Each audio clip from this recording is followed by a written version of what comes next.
Hi guys, I just wanted to make a video for you because summer is rolling around and spring break just ended, and I've kind of been thinking that I don't think a lot of people realize what they are putting on their skin. Kind of the more I do this and the more questions that I ask that are asked of me, I think people just take something that's expensive or take something that has a 14 karat gold or blah blah blah blah blah, and they say, okay, that sounds good, and then they just put it on their skin. And I just really wanted to empower you guys with a few facts and information about how something that may seem good and advertises good is really not that great for your skin, and why it's so important to look into what you are putting on your skin. So that's why I really wanted to talk about photoaging and sunscreen. So what is photoaging? Well, photoaging is anything aging that deals with UV rays. So our skin ages when it comes to ultraviolet rays in two ways. It ages when the UV rays penetrate our skin, and it degrades our elastin. So our elastin is what keeps our skin nice and firm and tight and taut up here and not down here. So when skin has been overexposed to UV rays, that's when we see a lot of sagging, a little drooping, kind of like that melting appearance that is not cute. But it also, when overexposed skin will show the liver spots or the melasma or hyperpigmentation, but those brown spots, because the keratinocytes on our skin, that upper layer, will start increasing their melanin. So melanin is what gives our skin color brown, more melanin, darker the skin. And so it's kind of like a natural defense mechanism, and our skin will start producing more melanin to immediately kind of protect our skin like a natural sunscreen. So that is what photoaging is, but also with UV rays comes obviously skin cancer. So how does skin cancer happen? Well, when UV rays penetrate our skin, what it does is our skin's DNA, or the makeup, the pairing of the DNA kind of goes together. So these fingers, these fingers, these fingers. And when UV rays enter into our skin, it causes free radicals. And these free radicals are what cause mutation. So instead of this finger and this finger pairing, they'll switch. Or I don't know if I can do this. Yeah, I can. Well, we'll just go like this. They switch, and then these aren't supposed to go together. So what that does is that causes a mutation. And these mutations are what we see in tumors and in skin cancer. I'm not saying that every mutation is going to be skin cancer, but it only takes one, right, to cause a huge problem and cause a lot of pain and death if we don't catch it, or surgery and all that terrible stuff. So that's another thing, that when we're exposing our skin to UV rays, we need to be vigilant about how long, what we're doing, and just kind of how we're taking care of our skin, because our skin is an organ. I don't think a lot of people think that way just because it's on the outside, but our skin is an organ. It's repairing, it's protecting, it has a job. It's not just like a piece of clothing we wear, like a skin suit. I think that's creepy, but you get it. We would not have our liver or our heart or our lungs and just be like, oh, look at this anti-aging cream, I'm just gonna put it on here, it's gonna keep my heart young, right? We wouldn't just put it on an organ without knowing what we were doing with it. Just like our diets, we're so aware of what we're putting in our mouth and into our bodies, but really not so much onto our skin. So that's why I think it's so important when I kind of explain this to you, you can kind of say, oh wow, that's not so great, and there are better ways. I just have to take the initiative to do it. So sunscreen, I'm going to show you a few sunscreens. Okay, you can get your natural sunscreens. You can get your grocery store ones that we're so used to seeing. Great face ones, sport ones, baby ones, the sticks. Here, I got these guys. okay? And you take any of them and you look on the back, and just for argument's sake, I'm gonna take this Neutrogena. And we have, let's see, we have aviobenzone, we have homosalate, we have oxocrylene, we have octocellus, we have oxybenzone. All right, guarantee go find you're gonna see the same combination of them. Some of the other ones, we have titanium dioxide and zinc oxide as our sunscreen. So I'm just gonna tell you really briefly, just because I don't wanna bore you guys to death and I want you to watch the end of this video, what's in each, or what each one of them do. So the oxybenzone, that helps other ingredients that I read off to you penetrate your skin. Okay, which is super important, because when I tell you what the other ones do, you're gonna be like, ew, yuck. It also has a tendency to cause allergic reactions that look similar to eczema. So if you are one of those people that are like, oh, I have eczema when I lay out in the sun or my sunscreen, it's probably because of the oxybenzone, the oxybenzone. It's also dangerous to the reefs. So a lot of places that have reefs like Australia, Mexico, Hawaii, they ban that product completely out of their sunscreen. And it can cause, yeah, like I said, allergic reaction. It's dangerous to the environment. It's just, but it helps other things penetrate your skin. So what it does is almost acts as an exfoliant to the upper level or layer of skin, and then lets the other ones penetrate your skin. So this is one of those ones where your kids are like, my face is burning.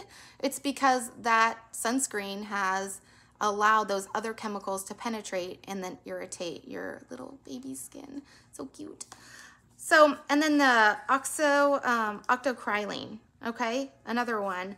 That is when it is exposed to UV rays, it actually starts to degenerate and absorb UV rays. And when it absorbs them, so that, you know, it's gone into your skin, it's absorbing the UV rays, and it's causing free radicals. And if you remember, free radicals are what cause our skin's mutation.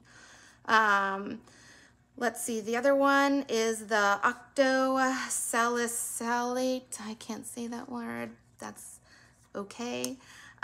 What it does is it's for UVB rays. So it's absorbed into your skin, and then the UVB rays are absorbed into that, and then what happens is free radicals, you know, are among us.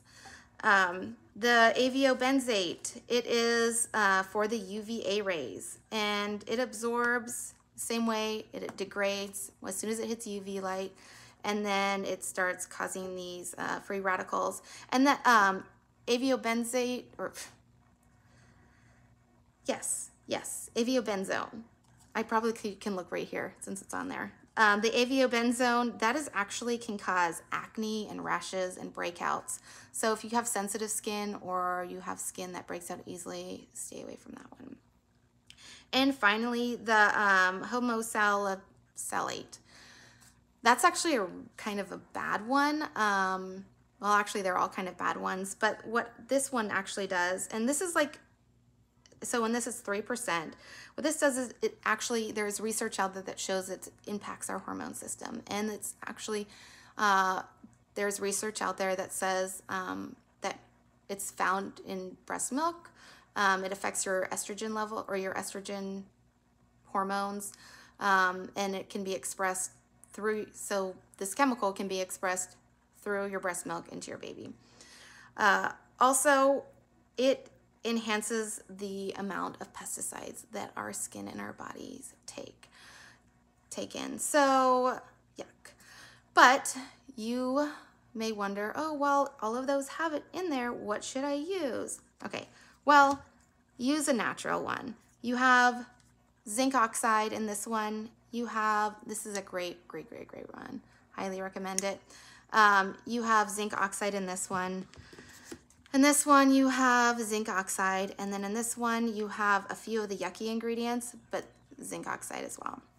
So what's so great about zinc oxide and titanium dioxide? Well, they're made out of minerals, not chemicals. Minerals are natural. They're full spectrum coverage. So they're good for immediate protection as soon as you use it. You don't have to do that 20 minutes, 15 minutes. You're good to go.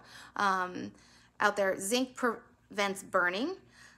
It's used to help treat acne, rashes, skin irritation. A lot of times it's found in diaper cream, so it's really soothing. It prevents bacterial infections. So a lot of the time that's the reason why we have acne breakouts, so it actually helps treat that. It improves healing if you have damaged skin. So if you do have a sunburn or chapped lips or anything sun damaging, it helps kind of heal that. And it's also a skin astringent. So an astringent, as you know, kind of stops all that excess puffiness. So it helps, if you do have a burn, a lot of times you get real puffy and swollen, but that will help kind of with that whole issue. So get one of those. However, when we're talking about faces, which I love to talk about, there are so many other great ingredients out there that you can add to it. So mine has zinc oxide in it, but it also has some really great other ingredients in it. It has hyaluronic acid, so it plumps your skin. So if you're using this as an everyday thing, you want to plump your skin. The plumping of the skin kind of reduces fine lines. It helps with moisture retention. Arnica, which is a great astringent. So again, with the puffiness, it's also antibacterial, so helps with breakouts. Again, great if you're in everyday use. A new trending, I promise you're gonna see this out here, is red algae. Red algae, it deep puffs and it helps with inflammation. It's antibacterial. It's antioxidant. It's one of the nature's most potent antioxidants. Helps with moisture retention, cell turnover. So when you have cell turnover, you have, your new cells that are kind of coming back. It's a natural UV blocker. It neutralizes free radicals, which, we know causes skin cancer. So that's a great thing too. And it's also really high, like 3, 10, I don't know, times higher in vitamin C than vitamin C. So, we know vitamin C brightens, tones, fixed texture. So, that's always a good thing. And also, if you haven't seen my video on niacinamide, go do it. Just watch it. It's such a great ingredient. I love it. It helps protect against skin cancer. It helps stop any further skin cancer from coming. It helps with oil production and dryness. It helps acne, fine lines, hyperpigmentation, tone, and texture. So that's also a great thing.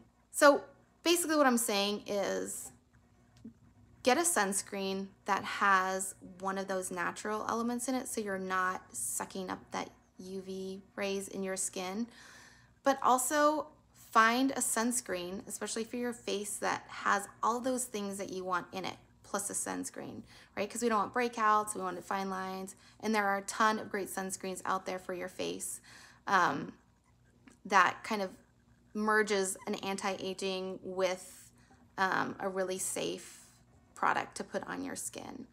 So that's just my kind of little talk. I just wanted you guys to really understand, the science behind sunscreens and putting them on your face and why it's so important to know what you're doing the same way that you know what you're putting in your mouth or in your body. It's just really important. So if you guys have any questions, I'm happy to share any of the products with you. If you have any questions on where I got them or their brand, just let me know. But other than that, just enjoy summer. It's coming.